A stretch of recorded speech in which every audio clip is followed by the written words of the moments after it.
사랑하고 살아도 모자란 세상, 우리 찬양들 쓰고 강의 시작합니다. 사랑하고 살아도 모자란 세상, 내 이웃을 내 몸같이 사랑하라 하셨네. 그러나 나는 왜 아리 사랑하지 못하나. 주님 사랑받기 바라며 어찌해야 사랑 못하나. 사랑해 주님, 나도 사랑하게 하소서. 손을 잡고 살아도 힘이 든 세상, 서로 힘이 되어 걸어가라 하셨네. 그러나 나는 왜 아리 손을 잡지 못하나. 주님 내 손 잡기 바라며 어찌하여 잡지 못하나. 자비의 주님, 나도 손을 잡게 하소서. 아멘. 기도하겠습니다. 은혜로우신 아버지 감사합니다. 오늘도 우리를 사랑하셔서 귀한 훈련의 장소로 인도하시고 대인관계 생명단계 시간을 나누게 하셔서 감사합니다. 오늘 말씀 날 때 그 말씀들이 살아있는 말씀이요 생명의 말씀이 될 수 있도록 성령님 도와주옵소서. 시종을 맡겨오며 예수님의 이름으로 감사하며 기도합나이다. 아멘. 예, 이 시간은 훈련과정 206페이지입니다. 훈련과정 206페이지를 보시면 영성적 대인관계 생명단계를 같이 보겠습니다. 우리가 이제 영성을 형성하는 데서 크게 기둥이 4기둥이 있다고 그랬어요. 성령의 구원 사역은 우리 영혼 안에서 이루어지는 것이고, 성령의 은사 사역은 우리 육체에다가 은사와 능력을 부으셔서 하나님의 말씀대로 살 수 없는 우리를 하나님의 말씀대로 살 수 있게 하시는 것이 성령의 은사 사역이고, 세 번째 기둥이 영성적 물질 관계라고 그랬어요. 이 땅에서 하나님께서 우리 세상을 살아가는 동안 하나님의 일하고 오라고 우리에게 물질을 맡겨주시는 거죠. 그래서 하나님께서 주신 물질을 어떻게 활용할 것이냐라고 하는 부분이 영성적 물질 관계고, 그 다음에 오늘 이제 영성적 대인 관계라고 하는 것은, 우리가 이제 혼자 살 수 없잖아요. 하나님의 일은 단독으로 할 수가 없어요. 같이 할 수밖에 없어요. 이제 가족이 같이 하고 또 성도들이 같이 하게 되고. 근데 사람들이 이제 같이 하다 보면 꼭 문제가 생겨요. 왜냐면 각자가 자기 생각이 다르고 자아가 다르고 가치관이 다르기 때문에 대인관계 사람이 모이면 반드시 거기는 문제가 생길 수밖에 없어요. 그래서 이 대인관계를 잘 해야 이런 대인관계 속에서 부딪히지 않고 그 속에서 변화될 수 있고 좀 더 하나님의 뜻을 이루며 살 수 있는 이런 부분이 되는 거예요. 저도 이제 4기둥이 있다고 그랬잖아요. 성령의 구원 사역, 은사 사역, 물질 관계, 대인 관계 중에서 제일 힘든 게 뭐냐? 대인 관계래. 왜냐하면 내 마음 같지가 않은 거예요. 그러니까 예를 들어서 이런 거, 나는 좋아해서 좋아한다고 그러는데 상대방은 난 너 싫어 그런단 말이에요. 그러니까 내 마음하고 같지 않은 거예요. 그러다 보니까 마음이 같지 않은 사람들이 같이 하다 보니까 여러 가지 문제가 발생할 수밖에 없고, 그래서 이걸 어떻게 우리가 극복하며 살아가야 되는가 라고 하는 게 오늘 숙제라고 할 수 있겠죠. 예. 자, 이제 오늘은 이제 생명 단계죠. 자, 생명 단계 정의를 한번 보겠습니다. 자, 생명 단계는 본능적으로 이루어지던 대인 관계가 윤리 단계를 거쳐 영 중심의 풍성한 대인 관계 삶이 흘러 넘치는 단계로서 그리스도인의 영성적 신분에 맞게 사는 삶으로서의 대인 관계를 맺게 된다. 그러니까 우리가 이제 태어나면서부터 우리는 이제 본능적으로 살잖아요. 그죠? 예, 태어나면서부터 본능적으로 엄마의 젖을 먹으면서부터 그 다음에 때 형제, 자매라고 하는 이런 속에서 우리가 산단 말이에요. 그러다가 하나님께서 어느 날 우리를 본능 단계를 거쳐서 윤리 단계로 거쳐서 이제 하나님의 시각으로 가족을 바라보게 하고 하나님의 눈으로 다른 사람을 바라볼 수 있도록 만드는 훈련이 윤리 단계 훈련이죠. 그 다음에 진리 단계는 뭐예요? 하나님의 말씀에 맞추어서 이웃을 사랑하는 단계가 진리 단계입니다. 자, 그 단계를 거쳐서 오늘 생명 단계까지 오게 되어집니다. 이제 생명 단계는 이제 영 중심으로 대인 관계를 맺게 되는 그 시점이다라고 볼 수 있어요. 그래서 이 안에서부터 사랑이 흘러나와서 사람들을 사랑할 수 있게 되는 어떤 그런 단계를 생명 단계다라고 이렇게 표현하는 겁니다. 우리 사람으로 보면 그래요. 사람으로 보면 어렸을 때는 뭐예요? 어렸을 때 본능 단계 때는 자기에게 잘해준 사람한테는 잘하는 거예요. 그죠? 어렸을 때 보면 뭐예요? 자기한테 과자 사주고, 예? 이런 사람은 아주 좋아합니다. 그죠? 예, 그러다가 조금씩 성장하면 이성의 눈을 뜨게 되고, 이성의 그런 훈련을 통해서 이제 사람이 어떻게 사는지 훈련받고, 이제 생명 단계를 뭐냐? 결혼을 해서 가정을 꾸리면서 사는 그 단계가 바로 생명 단계라고 볼 수 있어요. 그래서 이 생명 단계는 뭐냐? 이제 사랑으로 사랑으로 풍성하게 행하면서 살 수 있는 이런 단계가 생명 단계라고 볼 수 있어요. 그래서 이 단계에 들어오게 되면 중요한 게 뭐냐? 상대를 육신으로 바라보는 것이 아니라 영혼으로 바라보게 된다. 이 생명 단계에 들어오게 되면 사람을 바라볼 때 육신적으로 바라보지 않는단 말이에요. 생명으로 영혼으로 바라보게 된. 많은 사람들이 신앙생활하면서 실수하는 이유가 뭐냐면 자꾸 육신의 눈으로 본단 말이에요. 그래서 육신의 눈으로 보면 잘생겼고 못생겼고 뭐 내 말 잘 듣고 안 듣고 이런 걸로 자꾸 따지는 거예요. 예, 그러면 실패를 하게 돼요. 예, 사람을 봐도 마찬가지예요. 예, 예를 들어서 내 남편이 있을 때 이게 내 남편으로만 바라보면 안 돼. 하나님 앞에서 영혼으로 바라봐야 돼. 근데 하나님 앞에 영혼으로 바라보지 않고 내 남편으로만 바라보는 거예요. 그러니까 늘 거기서 불평이 생기는 거죠. 영혼으로 바라보셔야 돼요. 제가 어느 날 상담을 하는데 어느 여집사님이 와서 저한테 그래. 목사님요 정말 신기한 걸 봤어요. 그래서 뭔데요? 제가요 기도하고 꿈을 꾸는데 자기가 손을 잡고 어떤 사람하고 이렇게 가는데 5살 먹은 어린 남자를 이렇게 손을 잡고 가더라는 거예요. 근데 그 아이의 얼굴을 딱 보는 순간 깜짝 놀랐대. 자기 남편이더래. 그러니까 영적으로 바라보니까 자기 남편이잖아요. 나이도 자기보다 많고 덩치도 다 큰데 영적으로 바라보니까 자기 남편이 5살짜리 어린 아이로 보이더라는 거예요. 그때서야 그 모습을 보고 나서야 자기 남편이 왜 그렇게 행동을 하는지를 알게 됐다는 거예요. 그러니까 그 전에는 그걸 보기 전까지만 해도 남편이니까 나이가 많으니까 맨날 그거 가지고 당신은 왜 그 나이에 왜 그렇게 하냐, 왜 그런 식으로밖에 못하냐, 맨날 자기 남편에게 그런 불만이 있었다는 거예요. 근데 그 모습을 딱 보는 순간 왜 남편이 그렇게 행동을 하는지가 알게 되더라는 거야. 아, 나이로는 뭐 50이고 60인데 영적으로 보면 5살이.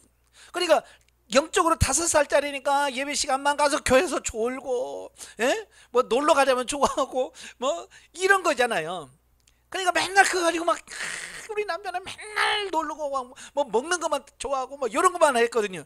근데 왜 그런지를 보면서 남편의 영의 문제, 영을 바라보니까 그게 해결이 되는 거예요. 아, 우리 남편이 나이가 많은 것뿐이지 영으로 보면 5살짜리구나. 이제 그때부터 하나님 어떻게 할까요? 남편이 5살짜리니까 하나님 어떻게 할까요? 라고 해서 그 남편의 영을 이해하고 영혼을 바라보고 이해하니까 남편에게 대하는 태도가 달라진 거예요. 예. 그러면서 남편의 관계가 풀어지는 이분을 경험했다라고 간증을 하더라고요. 예. 저도 마찬가지였어요. 예전에는 교회 와서 장로님들 보면 대부분이 나이가 50, 60대 가지고요. 진득하잖아요. 근데 하는 행동들을 보면 장로 같지가 않은 거예요. 그지? 그때 저는 막 그거 상처받는 거예요. 장로가 돼가지고 왜 저런 식으로 하지? 또 목회자에 들어가면 목사도 똑같아. 노예당이라고 그러는데 하는 행동을 보면 노예당 같지가 않고 막 그것 때문에 열받는 거죠. 열받는 거예요. 예? 노예당이 돼가지고 왜 저런 식으로밖에 못하나? 장로 가지고 왜 그런 식으로 밖에? 늘 사람을 정죄하고 판단하게 되더라고요. 네, 왜냐하면 영혼으로 바라볼 줄 몰랐기 때문에. 근데 제가 영적으로 성장이 돼서 생명당에 들어가니까요, 이게 보이는 거예요. 사람의 영의 수준이 딱 보이는 거예요. 그러니까 노예당이라고도 아유 주님, 그 영의 상태가 딱 보이니까 아이고 그럴 수밖에 없네요. 그다음부터 남을 정죄하고 판단하는 이게 없어졌어요. 그러면서 긍휼히 여기는 마음이 생기고 그를 위해서 대신 중보해주고 기도해 줄 수 있는 마음이 되는 거예요. 왜? 영혼으로 바라보니까 그렇게 되는 거예요. 예, 저도 목회하면서 힘들었던 게 그거예요. 예? 나이가 50이면 철을 들어야지. 근데 사람이 50이라도 철을 안 들거든요. 그지? 그러니까 자꾸 육신적으로만 보고 몇 살인데 왜 그런 식으로만 하냐라고만 했는데 이제 영혼을 바라보니까 아이고 그렇군요. 예?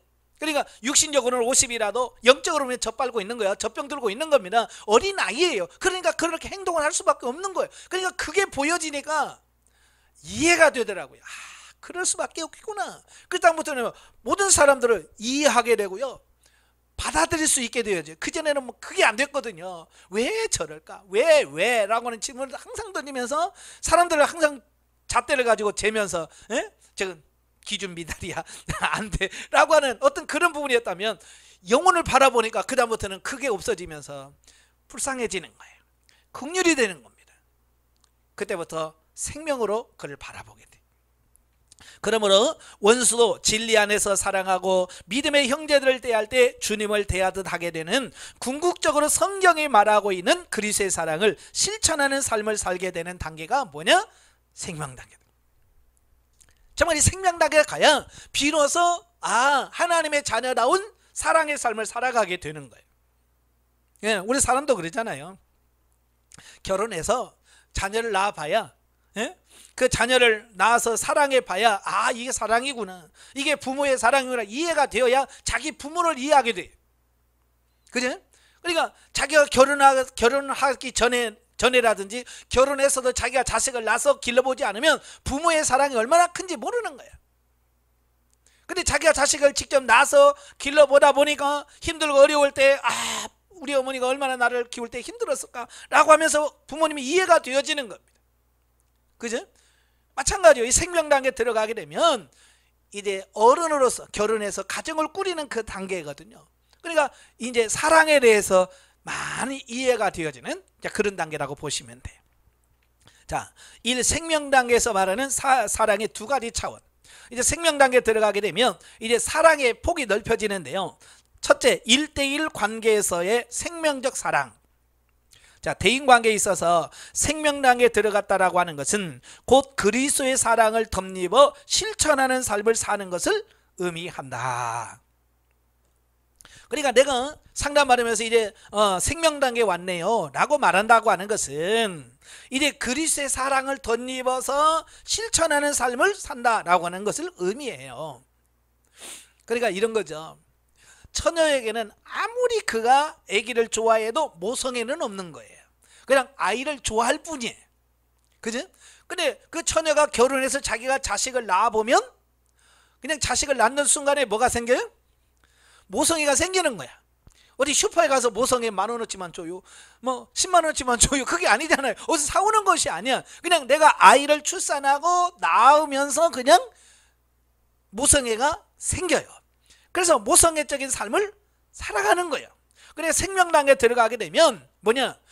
그리스도의 사랑이 나에게 덧입혀지는 겁니다. 마치 아이를 낳으면 모성애가 자연 발생하듯이 생명단계에 들어가게 되면 내 안에 그리스도의 사랑이 덧입혀져요. 그래서 이걸 사랑하게 돼요. 저희는 저희 집사람이 딸이 6 자매거든요. 그러니까 제 밑에도 처제가 4명이나 돼요.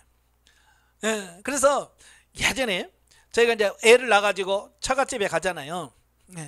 처갓집에 가면 꼭 애들은 희한하게 밥 먹으면 큰일을 봐요. 그죠? 애를 키울 때 보면 꼭 밥에서 밥상 먹으면 애에서 큰일 봐. 그래서 옆에서 기저귀 갈고 그러잖아요.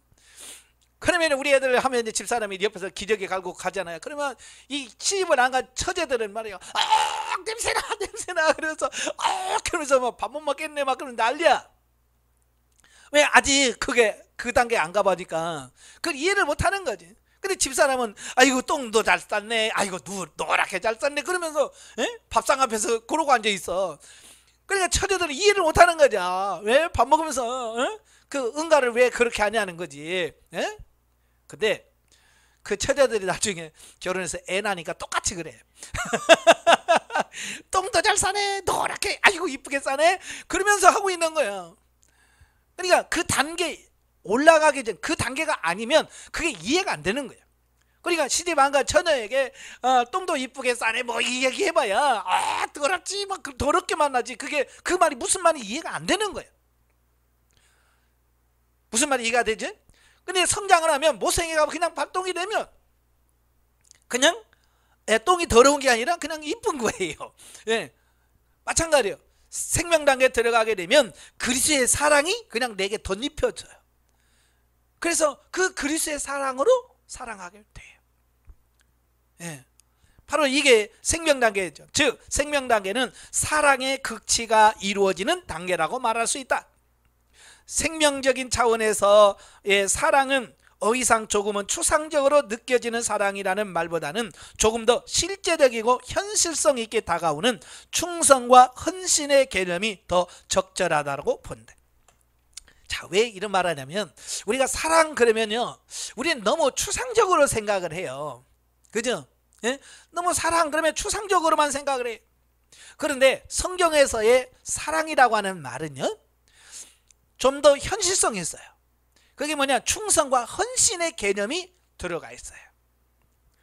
그래서 우리가 데살로니가전서 1장 3절에 보면 사도 바울이 데살로니가 교회를 칭찬하면서 뭐라고 그래요? 너희의 믿음의 역사와 사랑의 수고와 소망의 인내가 있다 그런 말을 하죠.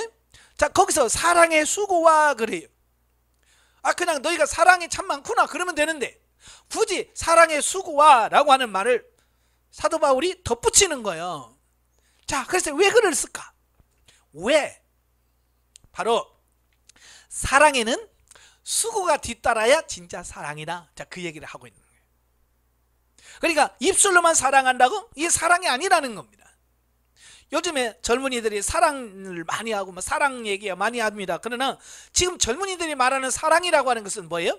희생과 헌신의 그런 의미가 있어요? 거의 없어요. 뭐냐? 감정적인 거예요. 감정적인 거예요. 그냥 만나서 기분 좋고 막 좋으면 내가 너를 사랑한다, 너 좋아해 막 이러죠. 정말 그 사람을 위해서 희생하려고 해야 안 해요? 안 해요. 그래서 막상 어려운 일 닥치면 난 너 몰라 하고 가버리는 거예요. 왜? 정말 희생적이고 헌신적인 사랑이 아니라 감정적인 사랑이었기 때문에 그 감정이 식으면 끝나는 거야. 근데 성경은 그렇지 않아요. 충성과 헌신의 개념이 들어있어요. 곧 하나님과 이웃에게 완전히 헌신하는 삶이 생명적인 삶이다. 그러니까 우리는 사랑 그러면 우리는 받는다라고 하는 생각을 많이 해요. 그죠? 사랑 받는다라고 하는데 사실은 사랑은 하는 거예요. 주는 겁니다. 아시겠죠? 사랑을 주는 거예요. 헌신하는 겁니다. 내가 어떤 사랑하는 대상이 있다면 내가 사랑하는 대상에게 내가 헌신하는 거예요. 그래서 헌신에는 반드시 희생이 따른다. 그러니까 내가 누구를 사랑한다라고 말하면 내가 그 사람을 위해서 뭐 해야 돼요? 땀 흘리는 수고가 있어야 돼요. 그래서 제가 그러죠. 부부간에도 남편이 아내에게 여보 사랑해 만약에 남편이 아내에게 정말 사랑한다라고 말할 때는 그냥 입술로만 하면 안 되고 그 사랑하는 표현이 나와요. 그 표현이 뭐냐? 아내가 힘든 일 할 때에 그냥 자기가 나서서 해주는 거예요. 이게 사랑이거든요. 그러니까 이런 거예요. 내가 너 당신 사랑해 라고 말하는 것보다도 어때요? 설거지 할 때 아우 내가 오늘 할게. 그렇잖아요. 사랑해 말만 하고 누워가지고 소파에 누워가지고 여보 사랑해 그러는 게 나아요? 아니면 그 사랑해 안 하고 가서 설거지 해주는 게 나아요? 당연히 그렇죠. 사랑해 말 안 해도 가서 설거지 해주고 해주는 게 이게 사랑이에요. 그러니까 말이 아니라 행동이 따라갔을 때 그게 진짜 그게 사랑이라고 말이에요. 근데 젊은 사람들은요 그 사랑을 이용해 먹어요. 예를 들어서 이런 거야. 아내가 남편에게 여보 나 사랑하지? 그럼 사랑하지. 그럼 휴지 좀 버리고 와요. 여보 나 사랑하죠? 그럼 사랑하지. 그러면 방청 청소 좀 해요. 자, 이렇게 사랑이라고 하는 것을 이용해 먹는다면 이건 사랑이 아닌 거예요. 아시겠죠? 내가 정말 예를 들어서 정말 아내를 사랑한다고 하면 그 사랑을 이용해 먹는 것이 아니라 내가 그 아내를 위해서 내가 시간을 내고 뭘 내서 그를 위해서 희생하는 거 이게 사랑이지. 남을 이용해서 나 사랑하면 이것 좀 해요. 이게 사랑하면 돈 좀 내놔요. 나 사랑하면 이것 좀 해요. 이건 사랑이 아니에요. 그건 이용해 먹는 거지. 예, 그래서 자기 희생이 없는 헌신은 거짓이다. 사랑한다고 하면서 헌신을 하려고 하지 않고 희생을 하지 않으려고 하면 이건 기만하는 거예요. 그래서 요한일서 3장 18절에서 뭐라고 그래? 말과 혀로만 사랑하지 말고 오직 행함과 진실함으로 해라. 말 가지고 사랑이 아닌 거예요. 요즘 시대처럼 사랑이란 말을 많이 쓰는 시대도 거의 없었던 것 같아요. 그죠? 드라마의 사랑, 유행가의 사랑, 이만 사랑 빠지면 뭐가 안 돼. 뭐 시에 다 사랑 빠지면 뭐가 안 돼. 그런데 왜 세상이 어때요? 사랑이란 말만 풍성하지 사랑하는 삶이 안 나오니까 어때요? 세상은 더 각박하고 세상은 더 힘들어지는 거예요. 왜? 말과 혀로만 하지 행함과 진실로 한 사람이 없어요. 오늘 교회 안에서도 마찬가지예요. 사랑한다라고 말만 하지 거기에 삶이 안 나오는 겁니다. 그래서 사랑이라고 하는 것은 뭐냐? 희생과 헌신이 따라줘야 그게 진짜 사랑이고 그게 진짜 헌신이라고 하는 것을 보게 됩니다. 자, 현실적으로도 하나님을 위하여 그리고 이웃을 위하여 시간을 허비한다든지 목숨을 허비한다든지 물질을 허비한다든지 하는 희생이 따라야만 진정한 희생이라고 할 수 있다.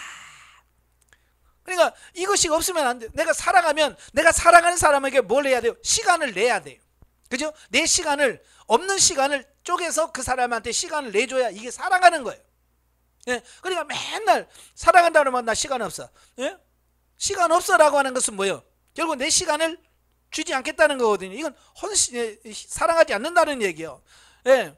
또 물질도 마찬가지예요. 사랑한다고 말하면서 그 사랑하는 사람한테 뭐 돈 주는 거 아까워서 못 해주고 뭐 이러면 사랑이 아니죠. 그죠? 그래서 시간이나 목숨이나 물질이나 이런 게 따라가 줘야 진짜 사랑이다라고 말씀할 수 있는 거예요. 자, 우리가 과거에 자기중심적이고 타산적인 생각을 가지고 이웃을 대해왔고 지금 신앙생활을 한다고 하면서도 그러한 상태를 답부하고 있을지도 모른다. 예? 지금 대부분이 성도들이 신앙생활을 하면서 사랑이라는 그 말을 많이 하면서 사랑을 가지고 다른 사람을 이용해 먹고 그죠? 다른 사람을 이용해 먹는 겁니다. 그러면서 그것이 사랑이라고 착각하면서 하는 거예요. 근데 우리가 이제 정신 차리셔야 됩니다. 예, 그게 사랑이 아니라고 하는 거. 대인관계 삶의 생명 단계에 이르면 자기 육신의 이익을 위한 계산이 없어진다. 오로지 하나님과 이웃에 대한 헌신과 사랑을 통한 사랑에만 관심이 집중된다. 그 사랑의 기쁨을 알기 때문이다 라는 겁니다. 예, 우리도 어른이 되보면 그게 이해가 되는 거예요. 내가 부모가 되면 자식을 위해서 이해가 이 계산이 됩니까? 예? 요즘에 많은 부모들이 자식들에게 잘해주면서 내가 이렇게 잘해주면 이 자식이 나중에 커서 나한테 효도하겠지. 그래서 자식한테 잘해주는 거예요? 예, 그건 이기적인 거예요. 그냥 이 자식이 나중에 효도를 하든지 안 하든지 내 자식이니까 사랑하고, 예, 그죠? 내 사랑하니까 그렇게 해주는 거지. 거기서 뭔가를 나중에 너 월급 받아서 50% 낮추고 뭐 이런 게 아니잖아요. 이해 관계가 아니잖아요. 오로지 하나님께서 뭐예요? 자녀를 사랑하라고 했고 이웃을 사랑하라고 했으니까, 그냥 하나님께서 사랑하라고 했으니까 아멘, 내가 사랑하겠습니다 라고 사랑하는 것이지, 내가 이 사람을 사랑하면 여기서 뭔가 내게 얻어지는 게 뭐가 있을까? 예? 내게 남는 게 뭘까? 그래서 내게 이익이 될 것 같으면 하고, 이익이 안 될 것 같으면 안 하는 거, 이건 사랑이 아니죠. 그 이익의 관계가 떠나셔야 돼. 아시겠죠? 예, 이건 뭐냐, 자녀를 낳으면 자녀를 위해서 부모는 뭐예요? 헌신하잖아요, 자녀를 위해서. 근데 지금은 참 우리 젊은이들에게 이 말을 하면 참 이해가 안 되죠. 요즘 부모들은 이제 자기중심적이고요, 이기적인 게 너무 많아요. 그래서 옛날 어른들은 자녀를 위해서 희생을 했어요. 그죠? 근데 지금 어때요? 희생을 안 하려고 그래. 그래서 자식을 안 낳으려고 그래. 결혼해서 자녀를 안 낳으려고 그래. 왜? 힘들어요. 옛날에는 뭐 힘든 게 뭐 있어? 그냥 결혼하면 자연스럽게 애 낳고 애 기르는 게 그냥 자연스러운 거였잖아요. 그지? 근데 지금 젊은이들은 결혼해도 안 해요. 예, 안 낳아요. 왜 안 낳냐? 힘든데 왜 낳아요? 왜? 이 안에 뭐가 없어요? 사랑이 없으니까. 사랑이 없으니까 자녀를 낳아도 이게 힘들다고만 생각하는 거예요. 자녀를 낳아요 길러봤을 때 그 자녀의 사랑은 자녀에게 받는 게 아니라 자녀는 내가 희생하면서 그 자녀를 사랑하면서 내가 기쁨을 누리는 거거든요. 예. 그래서 그 희생적인 이런 게 없으면 안 되는 거예요. 오늘 마찬가지예요. 우리가 이런 생명적인 사랑이 실제가 돼야 되는데 많은 우리가 살면서 이 사랑의 생명적인 이 단계가 안 되니까 문제가 많은 거예요. 그래서 하나님께서 이런 삶을 살도록 하려고 하나님께서 어때요? 많은 훈련과 연단을 통해서 저와 여러분들을 생명 단계까지 이끌어 가시는 겁니다.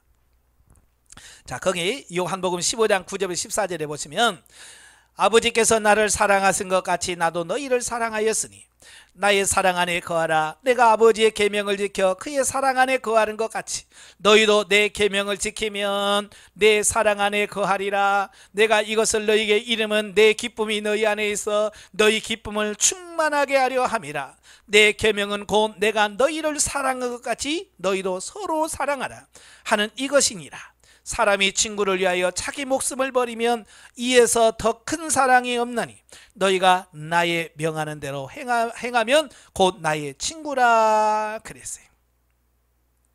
예, 이게 세 계명이죠. 예? 내가 너희를 사랑하여 내 목숨을 버린 것처럼 너희도 서로 사랑해라.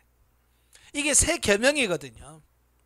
예, 그래서 우리도 예수님의 사랑을 한다면 내가 희생을 하고 내 생명, 내 목숨까지도 상대방이 줄 수 있는 그 사랑이 진짜 하나님의 사랑이라.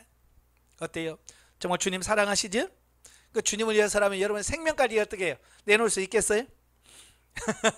주님이 그래 너 나를 사랑하느냐? 그러면 나를 위하여 네 생명을 바칠 수 있겠느냐? 라고 말했을 때 아멘, 정말 내가 주님을 위해서 내 생명까지 바치겠습니다 라고 정말 말할 수 있겠는가? 그 말할 수 없다면 난 아직 생명 단계에 이르지 않았다는 거예요. 자, 그 다음에 두 번째가 사고의 폭이 확대되는 생명적 사랑. 생명적인 대인관계가 우리의 삶 가운데서 풍성하게 이루어지면 구체적인 하나님의 말씀이 없어도 나의 양심이 하나님의 음성을 듣고 스스로 판단하게 되는 판단하러 행하는 시기가 온다. 이것은 사람이 스스로의 능력으로 예수님처럼 행할 수 있다는 말이 아니라 그리스도인이 영적으로 성숙하게 되면, 즉 하나님께서 인정해 주실 만한 수준이 되면 개인이 자발적으로 행하는 행위의 가치를 부여해 주시고 인정해 주신다는 말이다. 네, 이게 무슨 말이냐면요, 이제 성장을 하게 되면, 사람이 성장을 하게 되면 이 생각하고 이 폭이 넓혀지죠. 그죠? 확대되어집니다. 그리고 하나님의 음성을 듣는 것도 폭이 확 넓혀져요. 근데 이 생명 단계에서 뭐냐? 양심, 나의 양심이 하나님의 음성을 듣고 스스로 판단하여 행하는 시기가 온다라고 하는 말은 이제 어느 단계가 되면 이제 스스로의 그 결정과 생각을 할 수 있는 어떤 수준이 오게 된다라고 하는 것을 보게 돼요. 그래서 이 생명 단계에 들어오면 이 양심의 소리로만 행동을 해도 하나님 앞에서 인정받게 되어지는 이런 부분을 보게 돼요. 지금도 우리가 살면서 이 양심의 소리를 다 행하지 않는 이런 부분이 많아요. 그죠? 양심의 가책이 와도 어때요? 우리 그냥 밀어붙이잖아요. 그죠? 잔소리 하려면 여기서 양심의 소리가 오죠. 하지마. 하지마. 양심에서 하지 마라. 이 양심의 신호가 와요. 그러면 성장한 사람은 네 하고 이 양심의 소리에 그냥 순종해요. 안 해. 근데 이게 양심을 하지 마라 그래도 기어코 하거든요. 네. 양심에 거슬려. 그래서 생명 단계에 들어오면 양심이 굉장히 많이 회복이 돼요. 그래서 양심의 소리만 따라서 해도 정말 하나님 앞에서 인정받는 삶이 돼요. 근데 대부분의 사람들이 양심의 소리에 못 미쳐요. 부모에게 할 때도 양심의 소리에 안 듣. 네. 부부 사이에도 양심의 소리대로 안 해. 그래서 정말 생명적인 삶이 사라지지 않는 이 부분을 보게 돼. 자, 영적으로 성장하면 그래 우리 사람도 그러잖아요. 어렸을 때는 부모님들이 이거 해라 저거 해라 다 일일이 뭐요 하라고 그러잖아요. 그죠? 야 이를 길러봐서 아시잖아요. 예, 어렸을 때는 밥 먹어, 옷 입어, 빨리 가방 챙겨, 학교 가, 뭐 이러잖아요. 계속 어리니까 부모가 일일이 명령을 하고 그 명령에 따라서 아이들이 움직여져야 돼. 이게 정상적인 거야. 근데 그 아이가 어느 정도 성장을 하게 되면 어때요? 이제 스스로 해야 되잖아요. 스스로. 만약에 결혼은 장가를 갔는데도 부모님이 아직도 아침에 전화하고 야 일어나라 밥 먹어라 빨리 회사 가라 그래야 돼요? 이건 성장 안 한 거예요. 이건 어린아이지 어른이 아니에요. 어른이라는 것은 스스로 자기가 알아서 자기의 할 수 있는 이런 부분이 생겨지는 거거든요. 그러니까 명령을 하는 것이 아니라 자기가 스스로 선택해서 자발적으로 참여하게 하시는 어떤 이런 부분들을 보게 되어집니다. 그래서 이것은 뭐냐, 여러분 이제 성장해서 생명단계에 들어가게 되면 일방적으로 하나님께서 이거 해라 저렇게 해라 했던 그 하나님의 음성이 아니라 우리 양심을 통해서 아 이렇게 하기를 원하시는구나, 하나님 이걸 더 기뻐하시는구나 라고 해서 양심의 소리로 하나님께서 우리에게 말씀하셔요. 그러면 그 양심에 의해서 하게 하시는 이런 부분들을 보게 돼요. 저도 이제 결혼하기 전에는 뭐든 이제 저희 어머니하고 상의하죠. 이거 할 때 어떻게 하면 좋으냐, 이거 해야 되냐 말아야 되느냐, 야 그러죠. 근데 결혼하고 나니까 저희 어머니 네가 알아서 해야지 그렇게 하시더라고요. 처음에는 황당하더라고요. 그 전에는 다 어머니 야 이건 이렇게 해라 이건 이렇게 해라 라고 했는데 결혼하고 나니까 어머니께서 야 네가 알아서 해야지, 네가 집의 가장인데, 자 그러면서 저에게 가장이니까 스스로 알아서 하라는 거예요. 그러니까 늘 부모님이 어머니에게 이렇게 해서 했던 것들이 처음에는 어이구 야 이거 뭐지 그랬어요. 근데 이제 자꾸 하다 보니까 이제 아 내가 가장이구나, 그러면 내가 결정해서 우리 가장 끌어가야 되는구나 라고 해서 그때부터는 이제 서서히 내가 하게 되는 이런 부분을 보게 돼요. 성장을 하게 되면 하나님도 우리도 영적으로 이렇게 자율권을 주시는 거예요. 그 자율권을 주셨을 때 우리가 그 자율권에서 양심의 소리 거기에 순종할 수 있는 삶이 되셔야 돼요. 또한 이러한 차원으로 사랑이 성숙하게 되어가면 1대1의 생명적인 사랑과는 또 다르게 사랑의 폭과 범위가 이웃과 가정과 교회 전체 혹은 국가와 민족으로 확대되어가는, 자 영적으로 본능 단계, 윤리 단계, 진리 단계, 생명 단계 가면서 이제 사랑의 폭이 넓혀지는 겁니다. 우리 사람도 그러죠. 처음에는 누구만 좋아해요? 아주 어렸을 때는 이기적이죠. 자기만 사랑해요. 자기 입만 생각합니다. 엄마가 굶든지 말든지 그렇잖아요. 아기 때는 예를 들어서 먹을 게 하나도 없어. 먹을 게 하나도 없는데 고구마가 하나 있어요. 그러면 아기 때는 뭐만 생각해요? 나 줘 그거 엄마가 굶는지 말든지 상관없어. 내가 배가 고프니까 나 먹어야 돼. 나 줘. 처음에 이기적이란 말이에요. 근데 그 아이가 조금 성장을 해. 성장을 하면 어떻게 될까요? 예, 자기가 먹고 남도 좀 나눠줘. 왜? 조금 성장을 하면 자기 입만 생각하는 게 아니라 다른 사람도 생각하면서 조금 나눠준단 말이에요. 그러나 좀 더 성장을 해서 생명당에 들으면 어떡합니까? 예, 자기는 안 먹고 남을 줄 수 있는 게. 자, 이렇게 똑같은 사람이지만 이렇게 성장을 하게 되면 자기만을 위했던 삶이 이제 다른 사람을 생각할 수 있는 사람으로 바뀌어지고, 이제는 뭐야? 더 성장을 하게 되면 다른 사람을 위해서 내가 희생하고 헌신하고 나를 포기하는 사람으로 가요. 이게 뭐냐? 이게 성장해야만 그게 가능하다라는 겁니다. 그러니까 여기 사랑의 폭이 넓혀진다고 하는 것은 뭐야? 처음에는 나만 알던 사람이 이제 내 가족, 그래서 우리 가족, 우리 식구. 그러다가 조금 성장하면 이제 우리 교회까지 좀 사랑의 폭이 넓혀져요. 예, 우리 교회. 그러다가 어떻게 좀 더 가면 이제 우리 민족, 그다음에 전 세계, 이렇게 성장하면서 폭이 넓혀지는 거예요. 저도 예전에는 저도 뭐 똑같죠, 뭐 목회하면서 우리 교회, 그지? 그래서 기도할 때마다 우리 교회를 축복해 주옵소서, 우리 교회를, 그래서 우리 교회만 막 해서 기도했어요. 근데 어느 날 제가 기도를 하고 있는데 하나님께서, 야, 세상에는 모든 교회가 다 나의 교회란다. 하나님께서 내 폭을 넓혀주시는 거야. 야, 네 교회만 내 하나님의 교회가 아니고 이 땅에는 모든 교회가 내 교회란다. 그걸 하나님께서 이 교회라고 하는 개념이 이제 내 교회가 아니라 하나님의 전체가 하나님의 교회라는 이걸 싹 바꿔주시는 거예요. 그 다음부터 기도하면서 우리 교회만이 아니라 하나님 이 땅에 있는 모든 교회를 축복해 주옵소서, 이렇게 기도합니다. 예. 지금도 제가 주일날 예배 드릴 때, 예배 시간에 회중 기도할 때 꼭 하는 게 뭐예요? 지금 예배드리는 전국 각지에 있는 모든 교회 위에 하나님 함께 하시옵소서. 예. 이 땅에 하나님의 있는 모든 성도를 축복해 주시옵소서. 이 시간에 강단에서 말씀을 했잖아요. 주의 종들에게 말씀의 능력을 주시고 권세를 덧입혀 달라고. 우리 교회가 무슨 상관이 있어? 옆에 교회 목사하고 나하고 무슨 상관이 있어요? 그죠? 어차피 개인적으로 아무 관계가 없어. 그러나 하나님의 교회라고 하는 이 틀이 딱 넓혀지니까 이제 네 교회 내 교회가 없는 거예요. 이 땅에는 모든 교회가 하나님의 교회고 다 형제 교회가 되는 거예요. 예. 그래서 옆에 있는 교회를 위해서 축복해 주고 기도해 줄 수 있는 이런 부분이 돼요. 지금도 이렇게 다니다 보면 교회들이 참 개척교회 많잖아요. 힘든 교회, 작은 교회들이 많아요. 그러면 그 앞에 지날 때마다 하나님 이 교회 축복해 주세요 하고 그 교회를 축복하면서 지나다닙니다. 예, 갈 때도 그래. 왜? 내 교회라기보다는 하나님의 교회라고 하는, 그러니까 뭐예요? 사랑의 폭이 그만큼 넓혀졌기 때문에 가능한 거예요. 아시겠죠? 예, 사랑의 폭이 넓혀지니까 그게 가능한 겁니다. 그리고 전도할 때도 마찬가지예요. 우리 교회만 전도가 아니라 가까운 교회 가세요.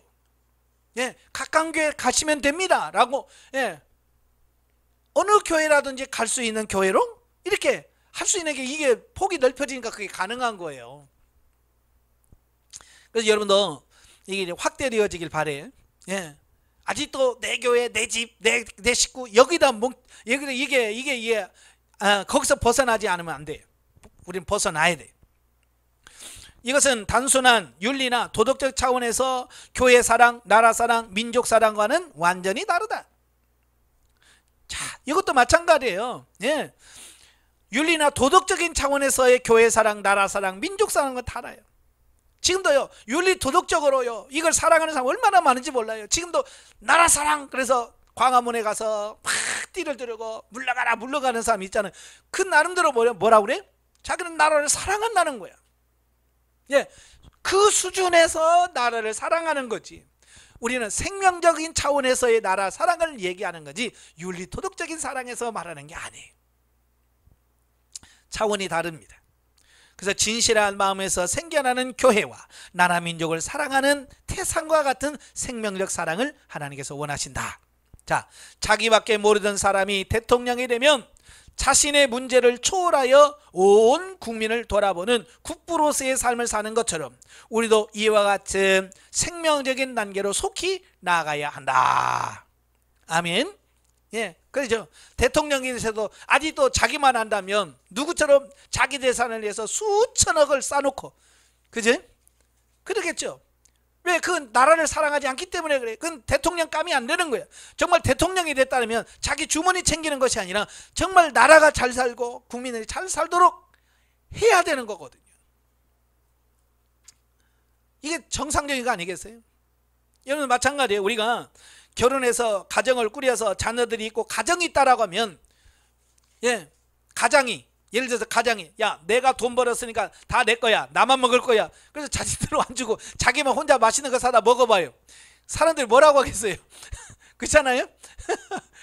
그 사람이 아니지. 그렇잖아요. 가장이면 가정을 위해서 자기가 열심히 벌어서 돈 벌었으면 어때요? 자식들에게, 에? 맛있는 거 사서 먹이고, 야, 많이 먹어, 에? 건강해야 된다라고 이렇게 줄 수 있는 게 이게 가정적인, 가장이 할 일이잖아요. 우리가 성장했으면 그렇게 폭이 넓혀져야 된다는 것을 말씀하고 있는 거예요. 한 형제를 핍박하는 동족이 구원받을 수 있다면 정작 자신은 저주까지라도 받을 각오가 되어 있다는 사도 바울의 절규를 통해 우리는 그가 어떤 사랑을 가지고 자기 민족을 사랑했는가를 헤아릴 수 있을 것이다. 여러분, 바울은 정말 많은 복음 전도하면서 많은 핍박을 받았잖아요. 누구한테 받았어요? 자기 동족, 자기 유대인들, 같은 유대인들이 사도 바울이 가서 회당이라 전하면 회당에서 예수 믿는 사람이 많아져. 그러면 막 유대인들이 바울을 쫓아내기도 하고 죽이기도 하고, 심지어 루스드라에서는 막 돌로 던져갖고 돌 맞춰서 죽이기까지 해요. 그렇게 사도 바울은 이 자기 동족 유대인들로부터 엄청난 핍박을 받았어요. 그런데도 로마서 9장에서 뭐라고 고백해요? 내가 그리스도 안에서 참말을 하고 거짓말을 아니하노니 내게 큰 근심이 있는 것과 마음에 그치지 않은 고통이 있는 것은 내 양심이 성령 안에서 나로 더불어 증거하노니 나의 형제 곧 골육의 친척을 위하여 내 자신이 저주를 받아 그리스도에게서 끊어질지라도 원하는 바로라. 이게 뭐예요? 정말 이 민족 유대인들이 정말 구원받을 수 있다면, 내가 정말 저주를 받아서 내가 지옥에 가더라도, 내가 지옥에 가서 이 영혼들이 구원받는다면 난 지옥 가겠다, 그 얘기예요. 여러분, 얼마나 사랑하면 그런 고백하겠어요? 예? 얼마나 사랑을 하면 그런 고백을 하겠어요? 예를 들어서 이런 거예요. 예를 들어서, 예? 여러분, 남편이 교회를 한다냐, 그러면 남편의 영혼을 구원하기 위해서 기도하면서, 하나님, 내가 지옥 갈 테니까 내 남편을 구원해 주세요, 이렇게 기도할 자신 있어요? 예? 내가 지옥 갈 테니까 우리 남편 천국 가게 해주세요, 그렇게 기도할 자신 있어요? 못할걸요? 하나님, 나도 지옥 가기 싫어요. 근데 바울은 자기가 저주를 받아서 지옥에 가더라도 유대인들만큼은 구원해 주길 원했어요. 모세도 똑같은 기도 하잖아요, 그죠? 생명책에서 내 이름을 지워주세요. 그거 뭐요? 네, 지옥 가겠다는 얘기예요. 얼마나 사랑했으면 내가 지옥 가고 이 영혼을 구원해 주세요 라고 기도할까요? 그렇다고 해서 하나님께서 그래, 너 지옥 가고 이 사람 구원해 주게, 그래요? 아니에요. 왜? 천국과 지옥은 예수 그리스도를 믿느냐 안 믿느냐가 달리는 거지. 예? 내가 지옥 가고 싶다고 해서 그래, 너 지옥 가라, 그런 거 아니에요. 사도 바울이 이 말은 그만큼의 사랑을 했다라고 하는 어떤 그런 부분을 표현하는 겁니다. 그래서 이런 고백을 할 수 있다면 생명적 단계가 온 거고, 아직도 이런 고백이 안 나온다는 것은 아직도 내가 생명적인 단계에 이르지 못했다라고 하는 어떤 그런 뜻이다라고 볼 수 있습니다. 예, 제가 이제 아픈 사람을 위해서 기도하잖아요, 그지? 아픈 사람을 위해서 기도해. 처음에는 나사렛 예수를 명하는 이 질병은 떠나고 치유될지어다, 그렇게 기도하잖아요, 보통. 예? 처음에는 그게 잘 돼요.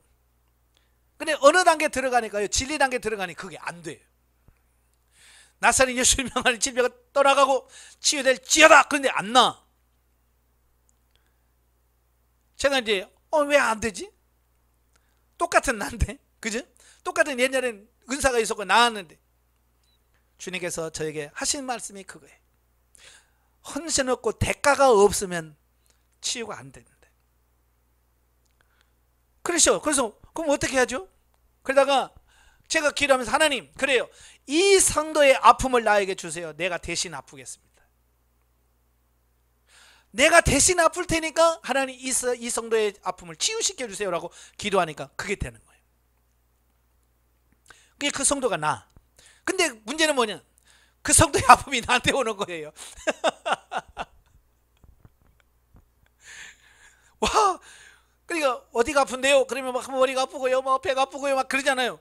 근데 기도해주면 그 사람은 아유 목사님, 아유 다 나았어요 가. 근데 그 아픔이 나한테 그대로 와. 그 사람이 아픈 대로 그대로 머리가 아프지, 배 아프지, 나 똑같이 오는 거야. 처음에는 아이고 이거 뭐야? 그런 거야. 근데 그게 뭐냐? 그게 사랑이더라는 거예요.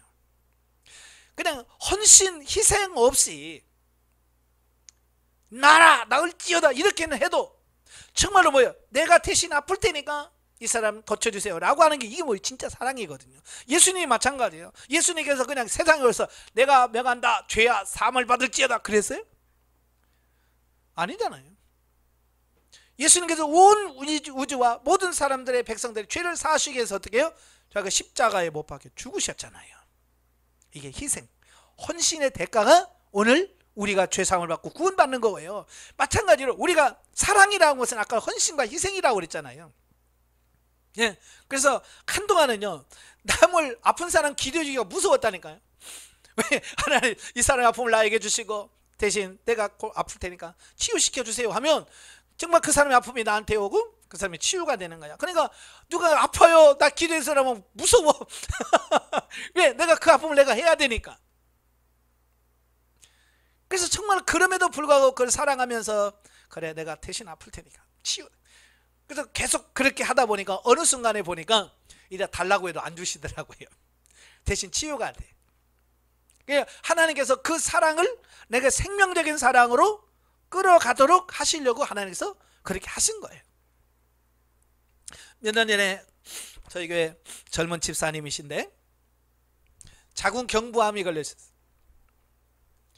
그래서 병원에서 이제 거의 뭐 죽게 되셨어. 돌아가시게 되셔서 이래 준비해야 된다 그러니까 막 나한테 성질 내는 거예요. 나보러 죽으라고 하냐고 벌써. 내가 몇 살인데.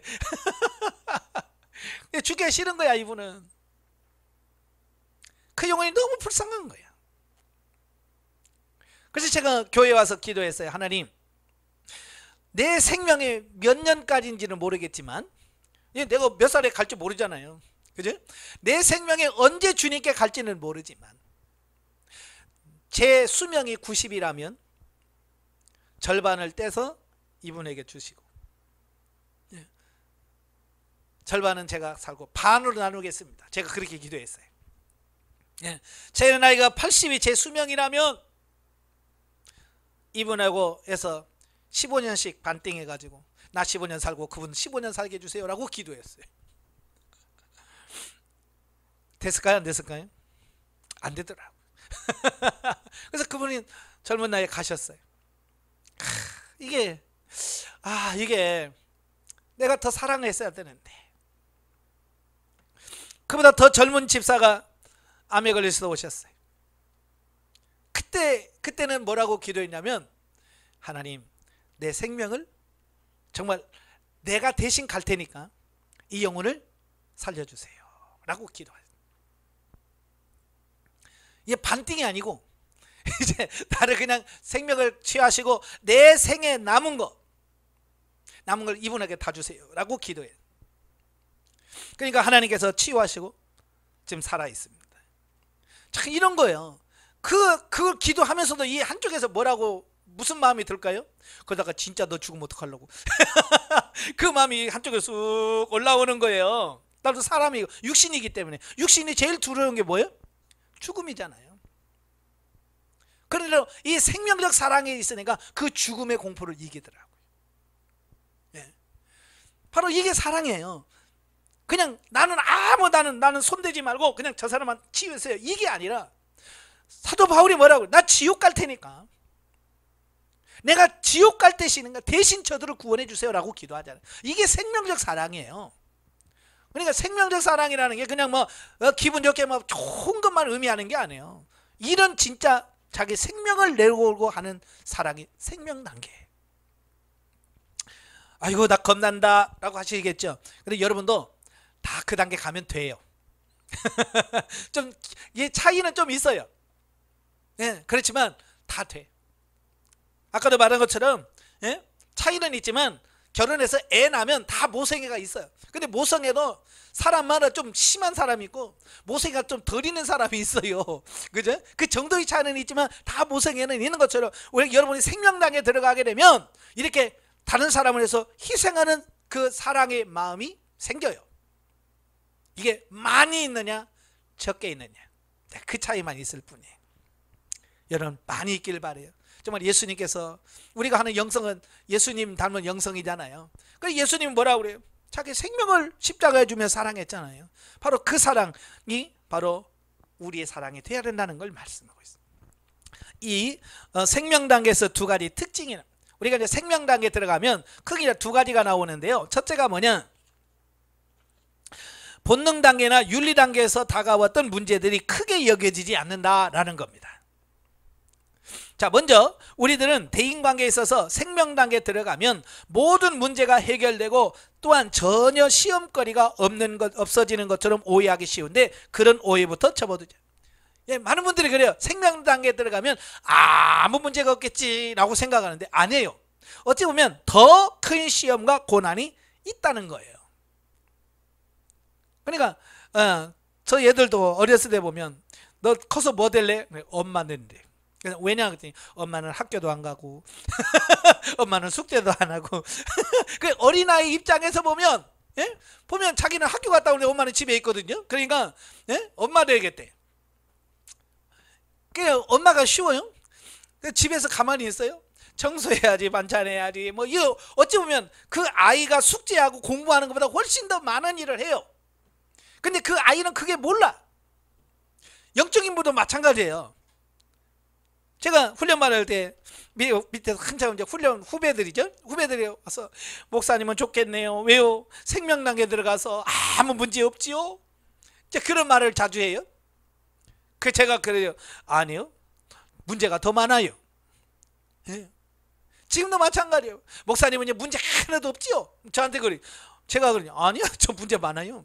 예. 제가 지금 겪고 있는 이 문제 집사님한테 주면 죽을걸요? 그러거든요. 예. 그러면 저는 이미 성장했기 때문에 뭐예요? 그 문제가 문제가 되지 않는 거예요. 그러나 그 문제를 아직 성장하지 않은 사람이 당하면 해결할 수가 없는 거지. 쉽게 말하면 이런 거예요. 예.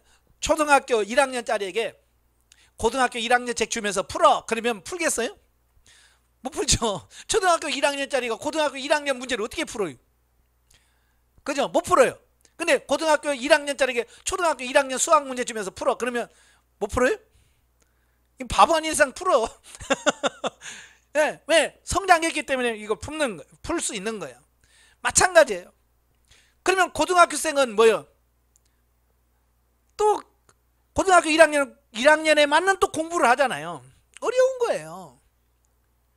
옛날에 우리 우리 아이 어렸을 때 이제 우리 딸하고 아들하고 한 살 차이거든요. 한 살 차이니까 이제 그 누나는 이미 작년에 배웠잖아요. 그지?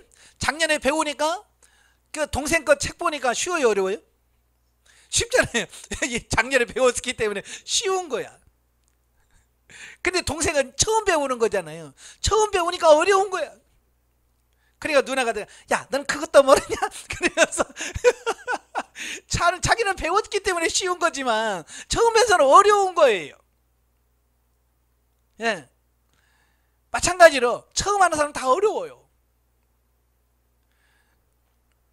물론 생명단계에 들어가면 기본적으로 하나님께서 필요 이상으로 까다로운 사람을 붙여주신다거나 초보적인 훈련을 위하여 어려운 사람을 파트너로 붙여주시는 않는다. 하지만 역시 문제가 다가오고 훈련이 있다는 말이다. 그러니까 생명단계에 들어가게 되면 본능적인 훈련이나 윤리단계에서 있는 훈련은 없어요. 왜? 이미 그 단계를 초월한 단계이기 때문에 그런 건 없어요. 그러나 생명단계에 맞는 훈련은 계속 있다는 얘기예요. 차원이 다른 훈련인 거죠. 그죠? 예를 들어서 이런 거요. 초등학교 1학년은 뭐 돈 문제 해라고 해봐요. 무슨 문제겠어요? 초등학교 1학년 돈 문제가 뭐겠어요? 예를 들어서 뭐 설날에 세뱃돈 받았는데 엄마가 그 가져가더니 안 준다. 겨우 돈 문제가 그런 거 아니겠어요, 그죠? 엄마가 용돈 줬는데 뭐 누나가 가져가서 안 준다. 뭐 이런 거잖아요, 그죠? 그러나 어른들의 돈 문제는 그런 문제가 아니잖아요, 그죠? 막 집이 왔다 갔다 하고, 그죠? 막 심하면 몇 억, 10억 이런 게 왔다 갔다 한단 말이에요. 예, 차원이 다른 거죠, 차원이. 그러니까 어른이면 문제가 없는 게 아니라 어쩌면 가족들을 먹여 살리려면 더 큰 문제가 있는 거예요. 영적으로 똑같아. 생명당에 들어오면 문제가 없는 것이 아니라 나로 하여금 생명적 삶을 살기 위한 또 다른 차원의 훈련이 있는 거예요. 그럼에도 불구하고 넉넉히 이겨가. 왜? 우리가 생명단계에 왔기 때문에. 다만 훈련이 있기는 하여도 이미 그리스도의 장성한 분량의 맛을 보고 있는 차원이기 때문에 문제가 문제로 여겨지지 않고 넉넉히 이길 뿐만 아니라 오히려 문제가 다가오기를 기다리고 그 문제를 통해 더 깊은 하나님과의 교제 속으로 들어가기를 소망한다. 그러니까 문제가 문제가 아니고 문제를 문제로 여기는 게 문제인 거예요. 그러니까 그게 문제가 안 된다고 생각하니까 아무 문제가 없는 거예요. 그러니까 이런 거예요. 저에도 많은 문제가 있지만 이건 문제로 생각하지 않으면 그 문제가 아닌 거예요. 그러니까 가끔 이제 저도 가끔 전화 오거든요. 그래서 목사님 어떠세요? 예, 잘 지내고 있습니다. 그러면 그분들은 아무 문제가 없나 보지 우리 목사님? 아니요, 나도 문제가 있어. 근데 문제가 있지만 그걸 문제로 여기지 않으니까 문제가 없는 거야. 그냥 나는 항상 잘 지내는 거야. 예, 무슨 문제인지 아시겠죠? 예, 이게 문제를 문제로 여기면 자꾸 그게 문제가 되지만 성장하면 그게 문제가 문제로 여기지 않으니까 문제가 안 되는 거예요. 쉽게 말하면 이런 거예요. 뭔가를 한번 힘든 걸 다 하고 나면 그 기쁨이 있잖아요. 어떤 분이 그래요. 등산 가는데 그 내려올 걸 뭐하러 올라가? 그러잖아요. 그죠? 산에 올라가면 또 내려오잖아요. 그러니까 또 올라가면 내려올 걸 뭐하러 올라가? 그러잖아요. 근데 그 등산하는 사람은 뭐야? 그 꼭대기에 올라가서 정상에서 야호 할 때 그 쾌감이 크다는 거야. 그냥 안 올라가본 사람은 그걸 이해를 못 하는 거야. 예. 그러니까 그걸 안 해본 사람은 그걸 모르니까 뭐하러 올라가? 그런단 말이에요. 그러나 그걸 경험해본 사람은 내려올지라도 그 올라가서 야호하는 그 기쁨이 너무 크기 때문에 또 고생스럽게 올라간다는 거예요. 우리도 마찬가지인 거예요. 우리가 그 단계의 삶이 주어지는 행복, 기쁨이 있기 때문에 그걸 가는 거예요. 예. 그러니까 어린 사람들에게 이야기를 하면 힘들어요? 그러면 나 안 해. 그래요. 왜? 그 기쁨을 모르니까. 젊은 사람들이 애를 안 낳잖아요. 안 낳아보니까 아기를 통해서 주어지는 기쁨을 알아요? 몰라요? 몰라요. 뭐만 합니까? 그들은 애 낳으면 고생한다. 그것만 하니까 애 안 낳아요. 그렇게 된단 말이에요. 그러나 그 아이를 낳았을 때 그 아이가 주는 기쁨, 고생도 하죠. 그죠? 처음에 막 잠도 안 자지, 막 밤낮이 바뀌어서 막 울지. 얼마나 힘들어요. 그렇지만 그 아이가 그 잠깐 졸다가 자면서도 얼굴 이렇게 하면서 웃잖아요. 베넷 웃음이라고. 근데 그 한 번 그냥 찡긋찡긋 해주는 게 그게 어때요? 부모는 그냥 확 기쁨이야. 모든 피로가 싹 사라져. 그걸 그 맛을 모르는 거죠. 아시겠죠? 그러니까 생명단계에 들어가게 되면 비록 힘들지만 거기서 얻어지는 기쁨, 평안, 감사 이게 있기 때문에 어때요? 그게 문제가 되지 않는 거예요.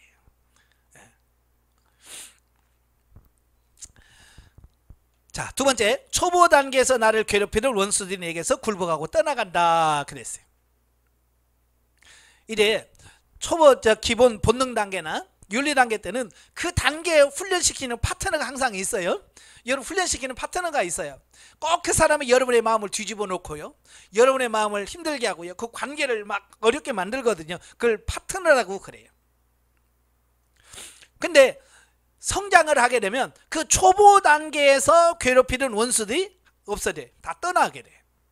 자, 예를 들어서 요셉의 결국을 보자. 요셉을 멸시하고 고통 중에 몰아넣었던 형들이 요셉의 발 앞에 무릎을 꿇었다. 요셉에게 누명을 씌워 감옥에 넣었던 보디발과 보디발의 아내가 요셉의 부하가 되어 요셉 앞에 머리를 조아리는 처지가 되었다. 사단의 상징인 바로도 사실적으로 요셉의 실질적인 통치권을 인정할 수밖에 없었다라는 겁니다. 그죠? 요셉이 총리가 되기 전에는 어때요? 형들의 미움을 받고 형들에게 은 20에 팔아버리는 이 수모를 당해요. 또 보디발의 집에 가서 어때요? 10여 년의 종살이를 하잖아요. 그래서 그 보디발이 아내 누명을 쓰고 감옥에 또 들어갑니다. 2년 넘게 감옥 생활하죠. 근데요, 요셉이 총리가 됐어요. 어떻게 해요? 자기를 팔아보던 형제들이 다 어떻게 합니까? 예, 요셉의 발 앞에 엎드려서 다 엎드려 절하잖아요. 원수들이 굴복할 때가 와요. 나를 힘들게 했던 그 사람들이 굴복하게 돼야죠. 또 보디발의 아내와 보디발이 어떻게 됐을까요? 예? 예, 애굽의 총리가 요셉이니까 그 발 앞에 엎드려서 살려만 주십시오. 그렇게 되잖아요. 자, 이게 뭐냐면 나를 힘들었던 사람이 내가 영적으로 성장을 하게 되면 결국 내게 굴복한다. 예. 그러니까 지금 단계에서 그를 굴복하려고 하지 마세요. 지금 싸워서 어떻게 이겨보려고 하지 마세요. 그건 더 문제를 크게 만드는 요소예요. 그냥 지금은 나 죽었어 하고 나를 치고 나를 변화시키는 이런 훈련을 하셔야 돼요. 그러니까 여기서 말하는 원수는 나를 변화시키기 위해서 하나님께서 붙여준 훈련 파트너이거든요. 예, 그래서 사명을 다하면 이들은 떠나가게 돼요. 자, 예를 들어서 이런 거요. 이스라엘에서 양을 치는 사람들이 많죠. 양을 치는데 여름에는 양 무리 속에 염소를 안 넣어둬요. 근데 겨울이 되면, 추운 겨울이 되면 양이 100마리면 거기다가 염소 2마리씩을 넣어놓는데요. 한 마리나 2마리를 양 100마리당 한 마리 내지 2마리를 집어넣어준대요. 그 왜 집어넣어주냐 그랬더니 염소의 특징이 뭐냐면 이게 가만히 있으면 가서 들이받는 게 염소의 특기잖아요. 그런데 겨울이 되면 양은 추우면 안 움직이고 전부 다 이렇게 웅크리고 있다는 거야. 근데 안 움직이고 가만히 있으면 병들어요. 그러니까 이걸 움직여야 돼. 움직이려고 하니까 사람들이 일일이 가서 이리 가라 저리 가라 할 수도 없잖아요. 근데 그다 염소를 풀어놓으면 염소는 가만히 서 있으면 그걸 꼭 그 꼴을 못 보고 가서 들이받는다는 거야. 그죠? 그냥 들이받으니까 양들이 누구 눈치 봐요? 염소 눈치 슬슬 보면서 염소가 이쪽으로 자기에게 올 것 같으면서 피해. 요리 올 것 같으면 요리 피하고. 그러니까 저절로 뭐가 돼? 운동이 되는 거예요. 그래서 겨울이 지나면 더 이상 뭐요? 염소가 필요가 없어요. 왜? 계속 들이받으니까. 그래서 봄이 되면 그 염소는 잡아먹든지 팔든지 그래요. 아시겠죠? 여러분도 마찬가지예요. 지금 여러분이 힘들게 하는 사람은 뭐냐? 염소예요. 그걸 붙여주는 거예요. 왜? 나 병들지 말라고. 나 건강하게 살으라고 하나님께서 영적으로 성장시키시려고 하나님께서 그렇게 하신 거거든요.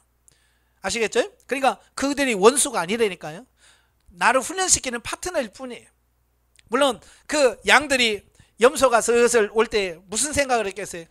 저놈만 없으면 내가 편할 텐데. 하지만 사실은 그 염소가 없으면 자기는 병들어 죽는 거예요. 그러니까 힘들게 하지만 염소 때문에 자기가 사는 거예요. 지금 여러분이 힘들게 하는 사람 그 누군가가 있을 거예요. 동료일 수도 있고 자기 가족일 수도 있고 때로는 부부일 수도 있고 때로는 자식일 수도 있고 때로는 부모일 수도 있고 사실은 그분들이 있기에 우리가 살 수 있는 거예요. 자, 다윗은 어떠한가? 목숨을 부지하기 위하여 원수들을 피해서 방랑 생활을 하던 다윗 앞에서는 사울 왕도 적장 아브넬도 저주하던 시므이도 왕권 찰타를 노리는 아들 압살롬도 하나씩 다 사라져 갔어요. 아울러 다윗의 제2기간 동안 이스라엘을 괴롭히던 인접 이방 국가들도 이스라엘 넘보지 못하였다. 하나님이 다윗의 대적들을 물리쳐 주신 것이다. 실로 놀라운 축복이다. 그러니까 우리가 훈련받을 때 너무 힘들었지만 생명 단계에 들어가게 되면 그 훈련시키는 파트너가 다 변화돼요. 네, 변화돼요. 우리가 이처럼 생명 단계에 들어가게 되면 그 그리스도인의 영성적 신분을 덧입어 자기를 이기고 죄를 이기고 환경을 이기고 마귀와 싸워 이김으로 즐겁고 신나는 능력의 삶을 사는 것이다. 우리가 이러한 삶을 풍성히 살 때 하나님께서 우리를 통하여 영광을 받으신다. 열심히 싸우셔야 돼요. 열심히 자기 자신과 싸워서 사랑하려고 힘쓰시고 애쓰셔야 돼. 자, 넘겨서 큰 3번 생명단계 훈련. 아까 말했지만 생명단계 들어오면 훈련이 끝났다는 말이 아니죠. 이제 생명적인 삶을 살 수 있는 단계다. 그 얘기거든요. 자, 2단계에서 우리가 훈련을 해야 되는데요. 크게 3가지 하셔야 돼요. 첫째가 뭐냐? 적극적으로 사랑하려고 힘써야 된다는 거예요. 네, 적극적으로 사랑하려고 힘써야 된다. 쉽게 말하면 이런 거예요. 저절로 되어지는 것이 아니라는 거예요. 내가 생명단계를 했으니까 그냥 되겠지? 아니에요. 힘쓰고 애쓸 때 그것이 실제가 되어지는 거예요. 실제가. 자, 생명단계에서는 진리단계에서 부분적으로 이루어졌던 진리적 대인관계의 삶이 더욱 풍성하게 나타날 수 있도록 그리스도의 사랑을 덧입어 적극적으로 이웃을 사랑해야 한다. 훈련을 위하여 하나님께서 붙여주신 까다로운 가족이나 이웃들을 능히 그리스도의 사랑으로 품을 만한 조건이 내게는 갖춰져 있다라고 하는 겁니다. 그러니까 생명단계 들어가면 열심히 내가 생명적으로 그들을 사랑하려고 하셔야 돼. 그래서 하나님께서 파트너로 붙여주시면 피하거나 그를 쫓아내려고 하지 말고 그를 열심히 사랑하려고 노력하시면 된다, 그 말입니다. 이제 목회를 하다 보면 그래요. 저도 이제 처음에 목회하면서 교회만 개척하면 막 양들이 막 늘어날 거라고 생각했거든요. 근데 제가 교회를 개척해 보니까 양이 오는 게 아니고 처음에는 누가 오냐? 염소가 와요. 교회 개척하면 염소가 와요. 그래서 들이받습니다. 들이받아요. 왜 이렇게 힘든지 힘들게 하는지 몰라.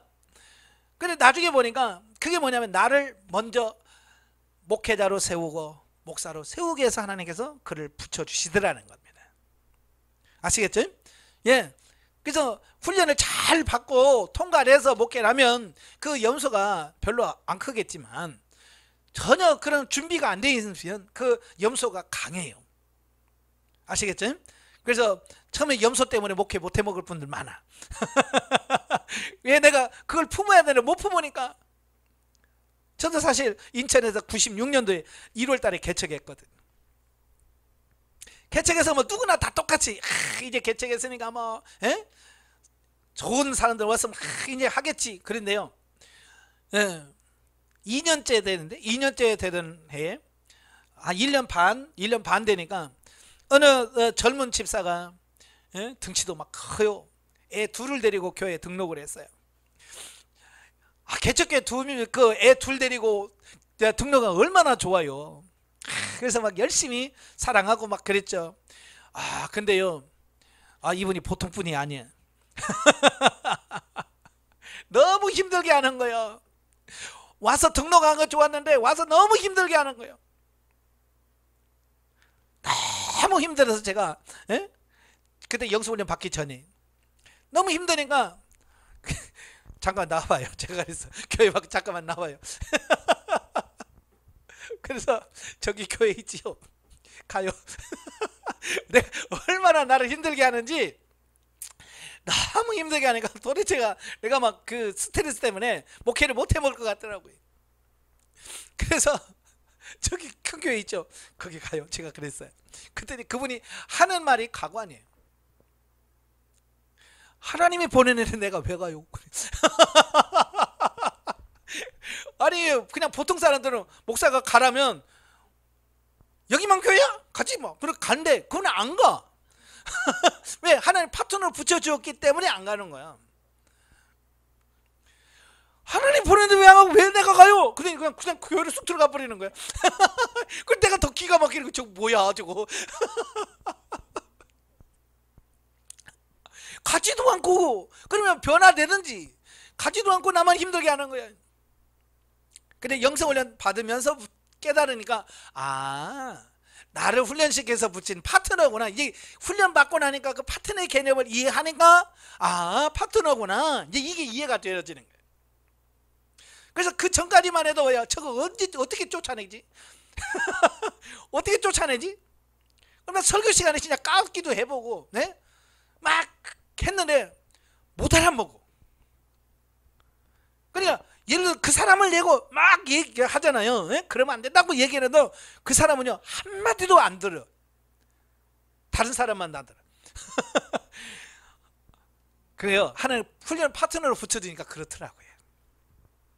예. 그래서 제가 진리 단계까지 들어가면서 정말로 몸부림치고 하나님이 내게 붙여준 양인데 내가 미워해가고 어떻게 해야 됩니까? 사랑할 수 있게 해주세요. 그 전까지는 어떻게 하면 저거 쫓아내지 그랬는데 이제는 그게 쫓아내는 게 아니라 이제는 하나님 붙여준 양인데 내게 붙여준 양인데 그 양도 내가 사랑하지 못하면서 누구를 사랑할 수 있겠습니까? 영혼을 사랑할 수 있게 해서라고 그렇게 기도하기 시작했어요. 이제 그게 목적을 잡고 기도했어요. 한 2달 기도하니까요 워낙 내가 상처가 많으니까 사랑이 아예 사랑할 마음이 없어지는 거예요. 그렇게 기도하면서도 여전히 나갔으면 좋겠다 그 마음이 있는 거지. 근데 2달을 기도하니까 이 안에 그를 사랑하는 마음이 불꽃같이 조만하게 나와요. 사랑할 수 있게 해달라고 2달을 기도하니까 여기서 불꽃 같은 이 사랑이 근데 눈을 딱 뜨면 꺼져 버려요. 기도할 때는 사랑할 것 같은데 눈 뜨면 딱 그게 또 1달 반을 가. 1달 반 기도하니까 어때요? 이제 눈을 떠도 사랑의 불씨가 이 안에 있어요. 그래서 야 이제 사랑할 수 있겠다. 그런데 막상 그 얼굴 보면 돌아가 버려. 참 그게 희한해요. 그냥 기도하고 아멘 해도 그 사랑의 불씨가 있어. 야 그래서 사랑할 수 있겠네 라고 하는데 그 막상 그 얼굴을 보는 순간 이게 없어져 버려. 야 이게 희한거든. 그래서 5개월을 기도한 거예요. 5개월 반 기도하니까 그 얼굴을 봐도 내가 얼굴이 안 돌아가더라고. 보통 이제 강대상에서 이렇게 찬송하잖아요. 그럼 문 열고 들으면 정면이잖아요. 그죠? 실컷 막 찬송하다가도 그 사람 딱 문 열고 들어오는 순간에 얼굴이 확 돌아가 버려. 이건 뭐요? 이건 내가 돌려야지가 아니라 그냥 보는 순간 나도 모르게 돌아가 버려. 안 봐. 근데 그 단계를 초월하니까 이제는 웃으면서 바라보고 찬송할 수 있게끔 돼. 사랑할 수 있겠대. 그래서 정말로 이제 눈을 떠도 사랑하게 되고 이제 그 사람과도 얼굴이 안 들어가고 사랑할 수 있게 되었어. 그래서 야 이제 하나님 앞에 주님 네 이렇게 해주셔서 감사합니다. 정말 이 영혼이 변화돼서 우리 교회 기둥 같은 일꾼으로 세워주세요 라고 기도했어요. 그렇게 2달을 기도하니까 어느 날 그분이 와서 하는 말이 목사님 왜요? 이사가요 그러더라고요. 나를 변화시키고 나를 훈련시키노니까 내가 변화되니까 더 이상 우리 교회에서 훈련시킬 사람이 없는 거예요. 그러니까 간다고 가시더라고요. 그걸 통해서 이게 무슨 말인지 이해가 되는 거예요. 초반기에 나를 힘들게 하고 나를 괴롭히던 존재들이 생명 단계를 어느 정도 성장을 하면 그들이 떠난다. 이해가 되는 거예요. 근데 그게 저절로 된 게 아니고 정말로 정말 철회하면서 금식하면서요. 하나님의 사랑할 수 있게 해달라고.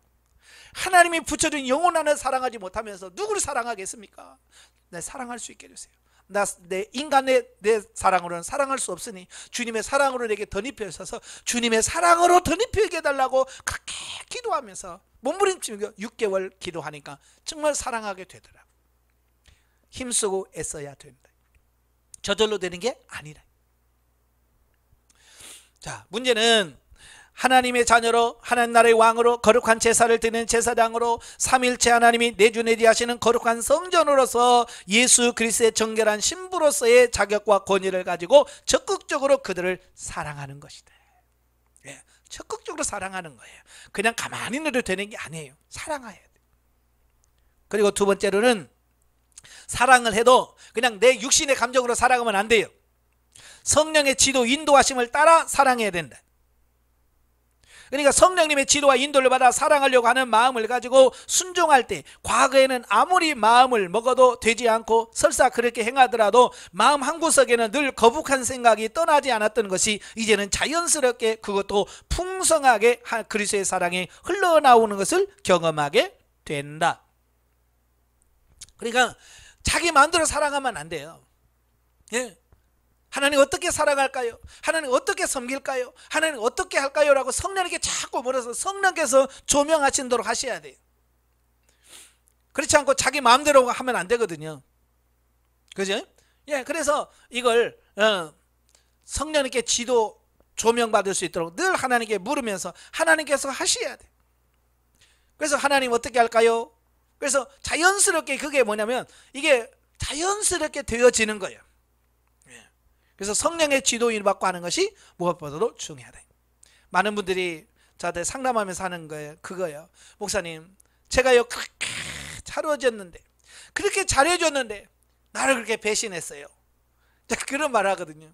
그래서 제가 그러면 성령의 지도인도 따라서 한 거예요? 아니면 그냥 본인이 하고 싶어서 하는 거예요? 예, 본인이 하고 싶어서 한 것은요, 이건 생명이 안 돼요. 아시겠죠? 그래서 하나님 앞에 주님 어떻게 사랑할까요? 어떻게 섬길까요? 라고 하나님께 물어서 하셔야 돼. 그러니까 저도 이제 교회 개척하고 많은 사람들이 교회 도와달라고 많이 와요. 참 여기는 도와달라는 사람이 거의 안 와요. 지금까지 몇 명 안 왔어요.